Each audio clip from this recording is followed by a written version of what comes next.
观众朋友们，大家好，欢迎收看今天的直击美股，我是主持人林健，在纽约证券交易所向您问好。周二美股上涨，市场普遍关注美国总统特朗普海外国事访问以及白宫2018预算案。昨晚，英国曼彻斯特发生爆炸，导致至少22人死亡，59人受伤。与此同时，所谓的伊斯兰国武装组织声称策动了此次袭击。然而，美股并没有受到此次事件的影响而走低，相反，美股周二继续上涨。其中，标普500指数已经接近上周三股价大跌前的2400点附近，道指也上涨了45点左右，其中高盛领涨。纳斯达克综合指数上涨了0.1%，纳指和道指也基本上收回失地。此前受特朗普泄密门和恐吓门的影响，周三美股集体剧烈下跌。然而，目前市场重拾信心，将焦点聚集在特朗普首次外交出访上面。特朗普刚刚会见了巴勒斯坦总统以及以色列总理，接下来他还将出访欧洲。投资者还关注白宫2018预算案的公布。预算案显示，未来10年白宫将会削减联邦开支3.6万亿美元。另外，这项预算还假设联邦政府可能会降低针对企业和家庭的税收。值得一提的是，从特朗普去年11月当选以来，投资者便对减税充满了期待，而这也是推动美股指数走高的原因之一。另一方面，美国10年期国债从最高位的2.62%下跌到2.24%，原因是投资者预计税改可能不会像想象当中来得那么快。黄金价格也有所上升，周一金价的50天日均移动均值超越了200天日均移动均值，这预示着金价潜在的上涨势头。好的，更多的消息让我们来听一下今天的交易员访谈。Before I get started, I want to just say my thoughts and prayers go out to everyone involved in the Manchester horrific, terrorist attack, or whatever you want to call it, whatever that guy was. Who's not a good guy. All right, I get choked up when I talk about this stuff. But anyway, let's move on to the markets, because a lot of people are like, why, are the S&P futures up when, we just had this horrible event? Well, sometimes markets rally around, events like this, and when you wake up in the morning and you see Europe all up about 0.5% across the board, and that's where the event took place in Manchester. Then our futures basically that was down last night reversed up, and now we'll figure out how do we navigate and how do we trade, moving forward. So, if you look at the chart of the S&P cash, which we all understand technicals, I understand them more than people who want to blow up families and kids in an event. But anyway, this was that broken trend line. Okay, we had that harsh move lower.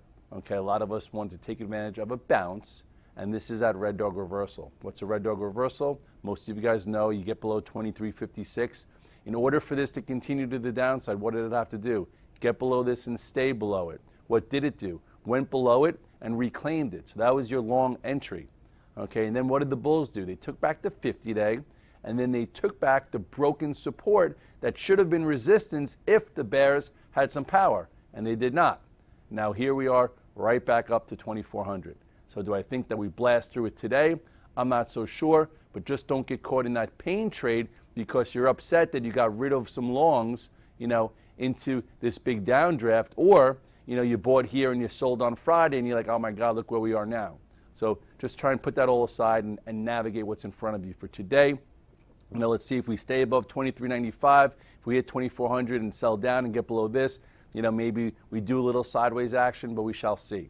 It was really the leaders that gave clues that the bears had no power, because Wednesday was the down day. By Thursday, Amazon was already above where it was the prior day. So was Google, and Apple was bouncing back with some ferocity. So right there, that told you that, if we were going to correct more, those things would not have happened. Where did that happen? It happened right here. Okay, so basically, this was your down move on Wednesday. Although it looked like it could have broken the 8 and the 21 and the 50, no. It got engulfed the next day. So that told you, okay, leaders still look good.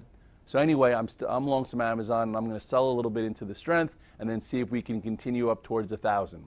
Okay, it closed above it an all-time high. At this point, I think, it's hard to add into an up opening after a move from here, but I still think it can continue. I'm not in Amazon, but it's also good to see that another high beta tech leader like Google, okay, pretty much engulfed that bar. This got back more than half. Usually after a big wide range bar, if the direction is in control, it doesn't let you take back more than a third, maybe a half.